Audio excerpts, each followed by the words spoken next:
So the Hungarian Grand Prix this afternoon was a very eventful race. It was a very entertaining race, and there were some controversial incidents in it for sure. And something kind of crossed my mind while I was watching this race, and I wasn't the only one who thought this as well.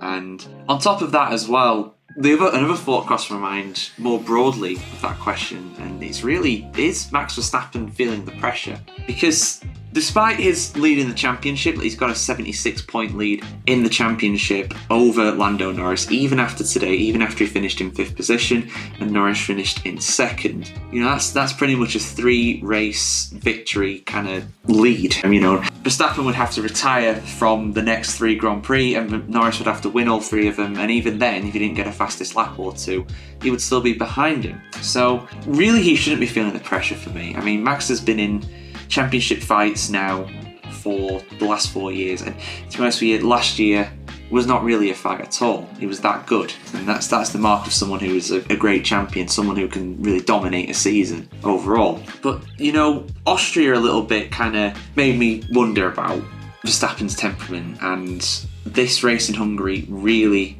made me wonder about his temperament even more. I mean, some of the things he was saying on the radio. I mean, Max has always been hard on his engineers. That is nothing new. But I feel like the level of anger he was subjecting his race engineer to, who Giampiero, I forget his name now, but GP, that's what I just know him as GP, as most people say is. You know, he normally kind of can put up with a lot of this, but it sounded like to me GP just got tired of it. He was just like, you know what, I'm not going to bother speaking to you because, you know, I'm not going to play these silly mind games on the radio. I'm sure he said something about that. And when your race engineer's not sticking up for you, when your race engineer's just for, you know, I'm going to disengage with the situation, you know, there's a problem there. You know, there's something going on that it's on a level that we don't normally experience even from Verstappen. And, you know, Verstappen's had controversial incidents in the past, not least with Sir Lewis Hamilton, who was involved in this one again today. You know, with 7 laps to go in the race, Verstappen did a lunge down the inside of Hamilton. Hamilton was lapping a Williams. Maybe Verstappen thought that was his chance to kind of pounce, and pounce he did. And I'm just going to replay the incident now on the screen here. And, you know, Hamilton's going to take the corner, and he actually looks like he steers out of it because Verstappen does an almighty lunge, and when the two of them are level, Verstappen is locking up. I can see the tyre smoke on his tyre, you know, and some might say that, Hamilton should have steered out of it. Hamilton shouldn't have hit Verstappen. But Hamilton's got to try and go for the corner. He's got to do it, otherwise he's going wide as well. And they make contact. Verstappen nearly somersaults his car, it flies up in the air, bounces back down. Verstappen ends up losing a spot to Charles Leclerc, drops down to 5th place as a result. And Verstappen, in truth, was quite lucky that he was able to continue, really. For me, going into the corner, the general rule of thumb is that if you're ahead going into the corner, it's your corner. But there are situations when that is not the case, and particularly when the car behind is locking up and out of control of the car. Because if you've locked up your car, you are, by definition, out of control. If you're out of control, you don't really have a right to say that, that was my overtake, that was my move.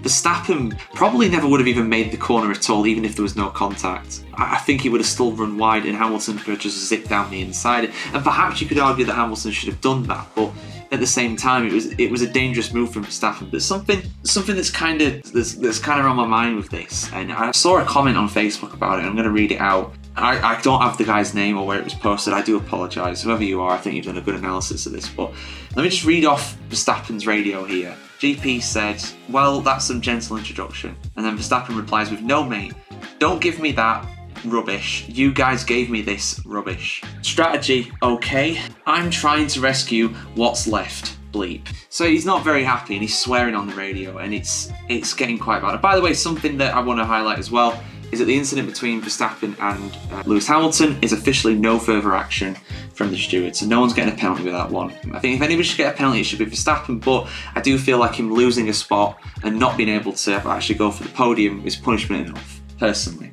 I'm sure there'll be some people who disagree with that. But there's someone here on Facebook who's been likening Verstappen's conduct and linking it back to childhood trauma. Now, I'm not going to get into all of that. I'm not going to get into the allegations about Jos Verstappen and Max Verstappen. Okay, I'm not going to do that. That's just something for you guys to go down a rabbit hole with if you want. But with the way he's acting and the way he's lunging out when he doesn't really need to be, you know, if Alan Prost was in the position that Max Verstappen was back in the day, Prost would be, conserving a lot of these positions and not making dive bomb moves like this, but Verstappen has this desperate will to win that is beyond anybody I've seen.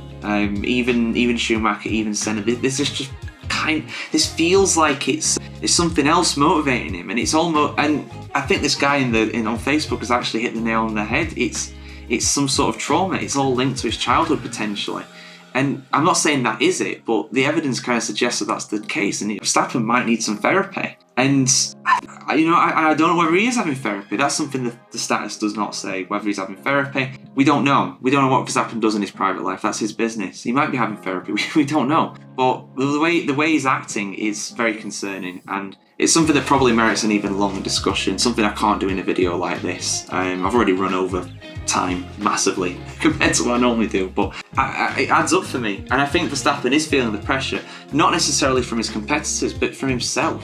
From his own trauma, his own inner demons, almost. And that's really sad. But maybe I'm reading too much into it. A lot of people agree with this person who put this comment. And I do as well.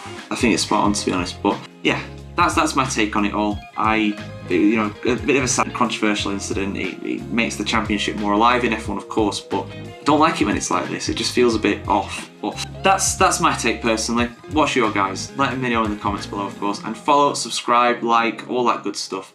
As always on our video channels to see much more content. Well, hopefully less content about stuff like this, but more content on Formula 1.